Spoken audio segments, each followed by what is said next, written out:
Let's bring in Bill Isaac. He's a former chairman of the FDIC. He's chairman at Secura Isaac Group, and talked to us a good bit earlier this spring when regional banks were under some pressure. Boy, does it feel like a different world since then, Bill. Is the Fed making the right call here? Well, I think, excuse me, I have by the way, I got COVID. I was in New York last week and came back. Thanks for sticking with the hit.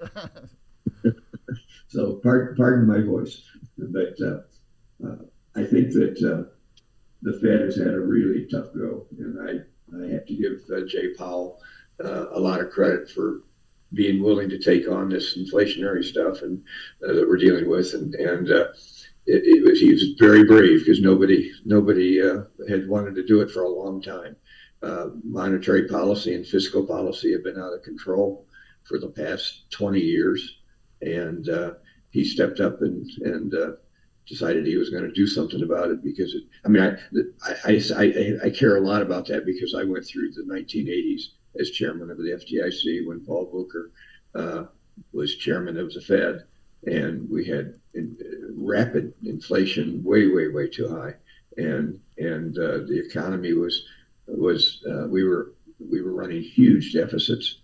Monetary policy was loose and not disciplined, and so we really ran into some grave inflationary pressures, and Volcker had to put the brakes on. Mm-hmm. And if he hadn't, I don't know what we would have done. The banking system as it was under extraordinary turmoil, and we had 3,000 banks fail during the 1980s. That was unheard of. Your work directly with Volcker gives you some great kind of a perspective here on this. It seemed like a year ago Powell really wanted to align his image with Volcker and be that inflation fighter. Do you feel that now his signaling of cuts and the language he's using today in the Fed, his team is signaling for dots, is that somewhat of a victory lap they're taking? Do you think they feel they did their job? I don't think their job is done. I think they got to be very watchful. And Powell has done.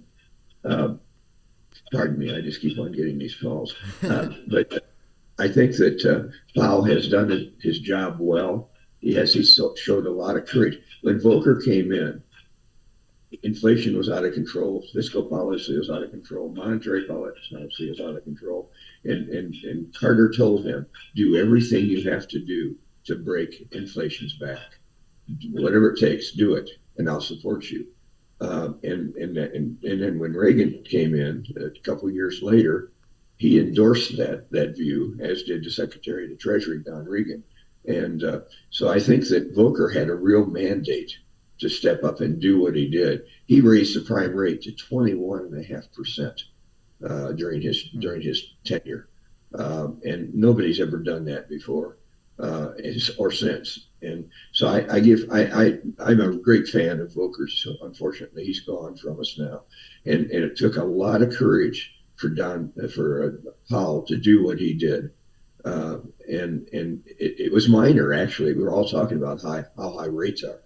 The rates are below where they were when I got out of college, and in the late '60s, and came into the workforce, and rates throughout the '70s were always around 8.5% for the. That's a great point. To that point, Bill. So we're in a low rate environment now still. Exactly. And to that point, when the Fed signals 2 cuts, the market goes 3. When the Fed signals 3, like they are today, the market goes 5. So essentially, the market is getting it seems like each incremental step the Fed takes to signal reversal, the market is pushing it further to a full reversal. What would you say to Powell if you knew that today he was considering such a full reversal? If he was thinking about taking all the hikes he did and bringing us back down? Because I got to say, it feels like that's where the market is pushing him. That does seem to be what the market is expecting, but I don't think he can listen to that market very much. I think it gets irrational at times. He's got to look at the numbers, and he's got to look at what's happening in the real world. And I don't see reasons to be really bullish right now. The United States is got a lot of problems. our fiscal deficit is beyond anybody's imagination. It's scary. It's so high. I mean, we look like Argentina, and I think that the markets are not rational always. I mean, I believe in the markets. Trust me, I believe in the markets. But for short periods of time, they get really unreasonable, irrational. I think it was, I don't know whether it was Alan Greenspan or somebody once talked about irrational exuberance. Well, I think we may be there right now. There's a lot of problems in the world. We've got two wars going on right now, at least, and a lot of concerns about foreign policy, a lot of concerns about our military and whether it's ready to deal with all the challenges. And we've got all these tens of thousands of illegal immigrants that we've got to figure out how to deal with. And our political system is not working very well. I mean, the Republicans and Democrats and the conservatives and the liberals Sure. are at war. And so Well, I really don't mean to be a pessimist, because I'm basically at heart, I'm an optimist, but I wouldn't want to be really exuberant right now. I'm not sure we are on top of these problems that we have. Well, we got a macro trader coming up next who I know is ready to take the other side of some of that trade. But Bill, before I let you go, tell me about the timing of this and any insight in your conversations in these hallways with the Fed, with the decision makers and the powers that be. Is there a role being played by the timing of the election next year in your mind at all? I hope not. This is too serious to do that. We do have a very important election coming up, and I hope we're all going to pay attention to it and vote some people in that they're going to do this thing right. But we have a lot of problems. I'm not making things up. I don't have to make them up. They're there to see.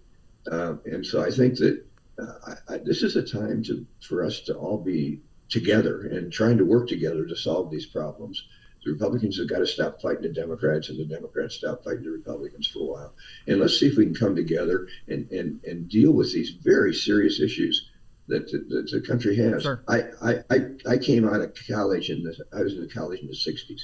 And so I knew what it was like to see, all the turmoil about the Vietnam War and the civil rights movement and everything else. There was a lot of angst back then, and a lot of serious problems, assassinations of our leaders. And so I'm concerned about that. I grew up in that era. And so I think it's time for us to really be serious and come together and stop all the nonsense. Okay. I don't see a hallelujah moment right now. And if I were Chairman Powell, I would be deliberate about what I'm doing. I wouldn't be in a rush to bring these rates down. Okay. But it sounds like you think so far he's done a pretty good job. And even with some of the other. I think he's doing a great job under really difficult circumstances. Understood. Bill, we appreciate your insight. Thank you very much. Thank you. Absolutely. William Isaac, former chairman of the FDIC.